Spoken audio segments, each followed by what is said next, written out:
शहर के एनएबी थाना क्षेत्र में मेडिकल प्रवेश परीक्षा की तैयारी कर रही एक छात्रा को अगवा कर उसके साथ सामूहिक दुष्कर्म किया गया।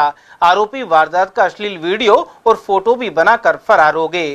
पुलिस ने मामला दर्ज करते हुए जांच शुरू कर दी है।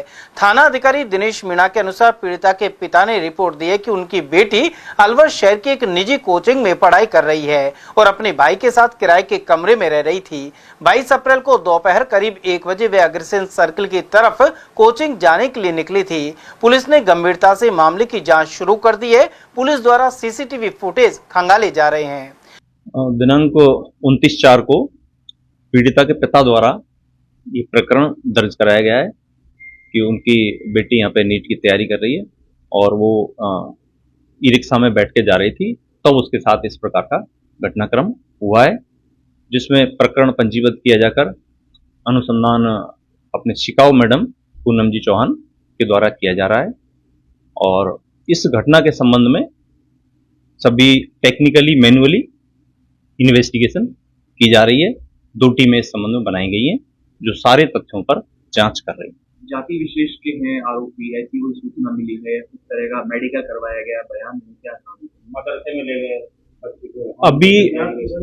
अभी उसमें प्रकरण में कोई भी नामजद आरोपी नहीं है और मदरसे की नहीं, मदरसे के पास की जो है पुल के पास की जो घटना बताई जा रही है और वो भी घटना भी कंफर्म नहीं है, पीड़िता के द्वारा घटना कंफर्म नहीं बताई गई है।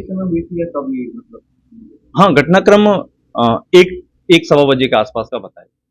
उधर गैंगरेप मामले में भाजपा के अग्रिम संगठन ने मोती डूंगरी पर प्रदर्शन किया। भाजपा सरकार से महिलाओं के साथ हो रहे अपराध व अत्याचार से आहत होकर अब उनके संगठन एबीवीपी के कार्यकर्ता भी अब सरकार के खिलाफ मैदान में उतर गए हैं।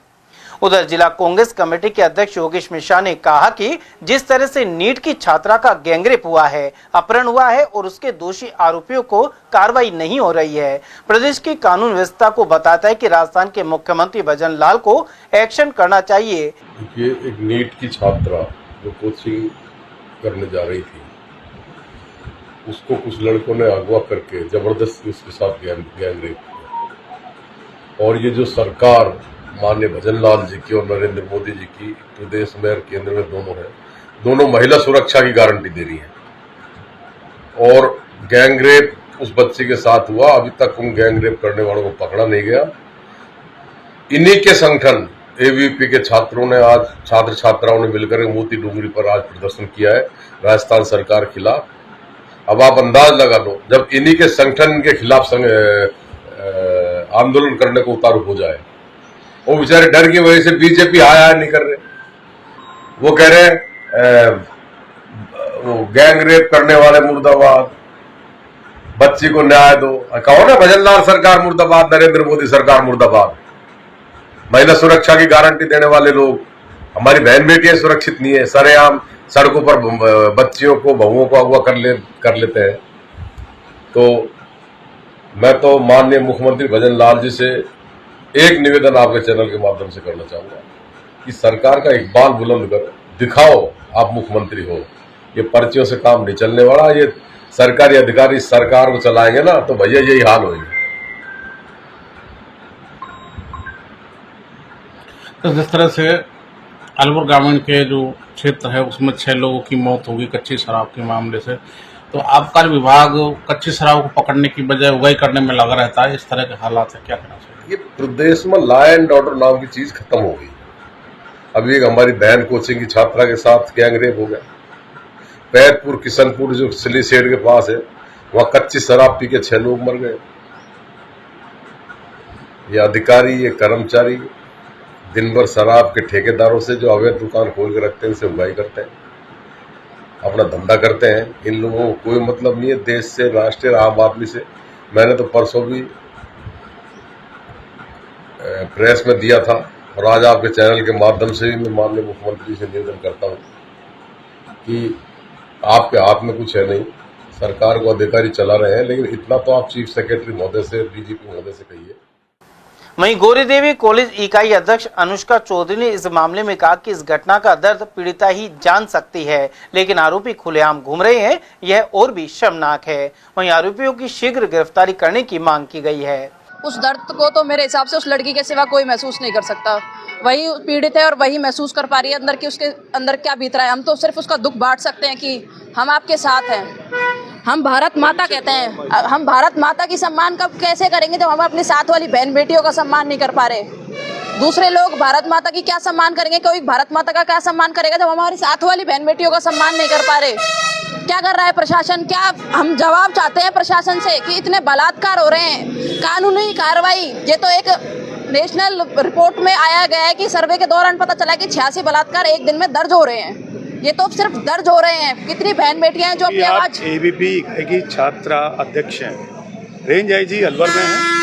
आपने अभी तक कोई भी विरोध प्रदर्शन दर्ज नहीं कराया, ना एसपी ना आईजी, क्या कहना चाहते हैं? इसके खिलाफ हम आवाज उठाना चाहते हैं, हम आवाज उठाएंगे। हमारा हम अखिल विद्यार्थी परिषद है तो हमारा मुद्दा ही है विद्यार्थियों के हित में लड़ना, उनके लिए आवाज उठाना, उनके हित में कार्य करना।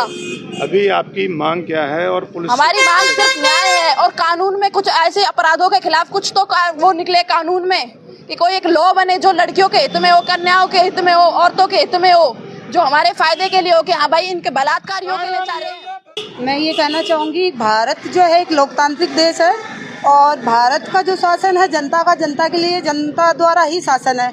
आज जिन्हें हम चुन के ऊपर भेजते हैं वो ही विधानसभा लोकसभा में बैठते हैं और पूरा प्रशासन जो है उन्हीं के कहने पे चलता। तो आज अलवर में 22 अप्रैल को जो घटना हुई है, नीट की जो छात्रा थी उसको दोपहर में 1 बजे मतलब उठा के ले गए, उसके साथ सामूहिक गैंगरेप किया गया है। तो ये एक बहुत ही शर्मनाक घटना है। इससे सुनने के बाद पूरे शरीर में खून खौल उठता है कि क्या वो इस देश की बेटी नहीं थी, क्या वो हमारी बहन बेटी नहीं थी? जरूरी थोड़ी है जिस माँ के गर्भ से जन्म लिया वही बहन होती है। जब हमारा लोकतंत्र है हमारा देश, तो पूरा जो भारत है वो एक वसुधैव कुटुंबकम की भावना से हम चलते हैं। अये निजवेति परो गणना लघु चेतसाम उदार चरिता नाम वसुधैव कुटुंबकम। तो जब वो पूरा भारत हमारा परिवार है तो जिसके साथ भी अन्याय होता है वो हमारी बहन बेटी माँ जो कुछ भी वो हमारी है, हमारे अंदर एक दर्द होता है उसके प्रति। तो ये जो घटना ये उससे बहुत मतलब आग मन जो है उद्वेलित हो रहा है। हमारे शास्त्रों में भी दुर्गा माता है, उसके भी 10 हाथ में 10 शास्त्र है। अगर आज इसी तरह गैंगरेप घटनाएं होती रही और कोई भी समाधान नहीं निकला, कोई न्याय नहीं मिला, तो महिलाएं स्वयं शास्त्र उठा सकती है, शस्त्र उठा सकती है। क्योंकि शास्त्र भी कहता है कि अगर हम शास्त्र पढ़ सकते हैं तो शस्त्र भी उठा सकते हैं। जब हमारी रक्षा कोई नहीं करेगा, भाई जिस पुरुष को वो बहन बेटी के गर्भ से ही जन्म होता है, क्या पुरुष किसी महिला को जन्म दे सकता है क्या? तो उनकी मानसिकता इतनी खराब क्यों है? क्यों वो मतलब समाज में इतना कड़ा प्रहार करते, कितनी मतलब शर्मनाक घटना करते? क्या उनके अंदर दिमाग नहीं है? क्या पागलों के घर पागल खाने में जन्म हुआ उनका? बच्चे को तो जन्म से हम संस्कार दे सकते हैं, लेकिन जो बड़ा होके जो 18-21 साल का हो जाता है वो बालिग हो जाता है, उसके अंदर सारी बुद्धि होती है। अगर वो ऐसा करता है तो उसको फिर दंड से ही रोका जा सकता है।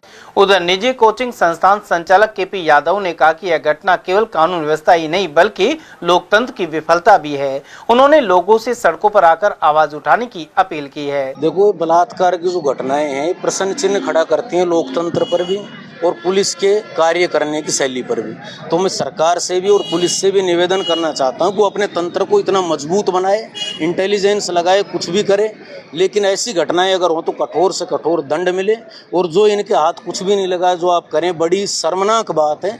हम इसका इस प्रकार से विरोध करते हैं और इसी के लिए हमने ये विरोध प्रदर्शन किया है। और हम चाहते हैं कि जो पीड़िता है उसको न्याय मिले और जल्द से जल्द मिले।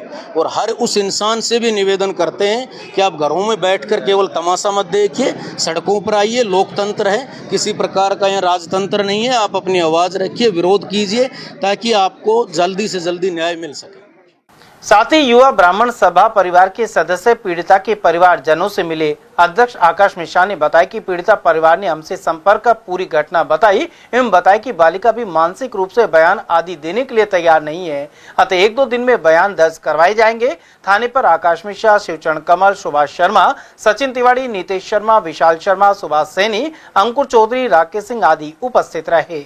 देखिए, आज सर्व समाज से प्रतिनिधि मंडल एनईबी थानाधिकारी से मिला है और विषय है एक अलवर शहर के अंदर एक गैंगरेप की घटना सामने आई है, जो समाचार पत्र के माध्यम से भी और पीड़ित परिवार ने भी हमसे संपर्क किया है। तो उस संदर्भ में आज हम एनईबी थानाधिकारी से मिले हैं और घटना ये थी जैसा कि पीड़ित परिवार ने बताया और अभी थानाधिकारी महोदय से भी चर्चा हुई, जो एफआईआर में दर्ज है कि जो पीड़िता है वो एक निजी कोचिंग में पढ़ाई करती है और वो अग्रसेन सर्किल से और भगत सिंह सर्किल के लिए उसने ऑटो को हाथ दिया था, लेकिन उस ऑटो वाले ने भगत सिंह सर्किल न ले जाके उसको और भी इससे नीचे की तरफ लेके गया और उधर उसको 3 लड़के मिलते हैं। वो 3 लड़के भी गाड़ी में उसी ऑटो के अंदर बैठ जाते हैं और वो चारों जने मिलके फिर उस लड़की को किसी अनजान जगह लेके जाते हैं, जो कि उसको अभी इस स्थिति में वो लड़की नहीं है, वो बेटी नहीं है कि वो उसको बता सके, पूर्ण रूप से बता सके।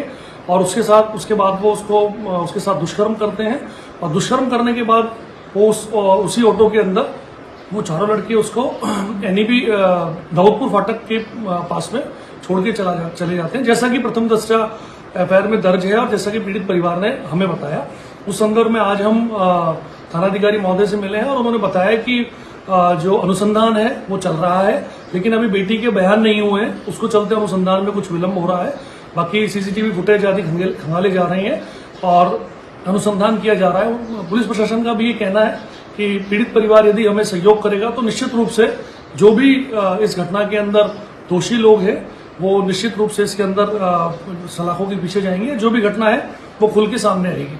साथ ही मैं मीडिया के माध्यम से भी कहना चाहता हूं कि इस घटना के पीछे कोई भी धर्म समाज के व्यक्ति यदि हैं तो निश्चित रूप से उनको इसकी कड़ी से कड़ी और सख्त से सख्त सजा मिलनी चाहिए। अलवर शहर एक अच्छा और शांत शहर है, उसमें इस प्रकार की घटनाएं हमने कभी नहीं सुनी और इस प्रकार की घटना होना एक तरीके से बहुत दर्दनाक है और पुलिस प्रशासन पूर्ण रूप से सजगता के साथ में लगा हुआ है। पीड़ित परिवार संभवतः 4 मई को आएगा।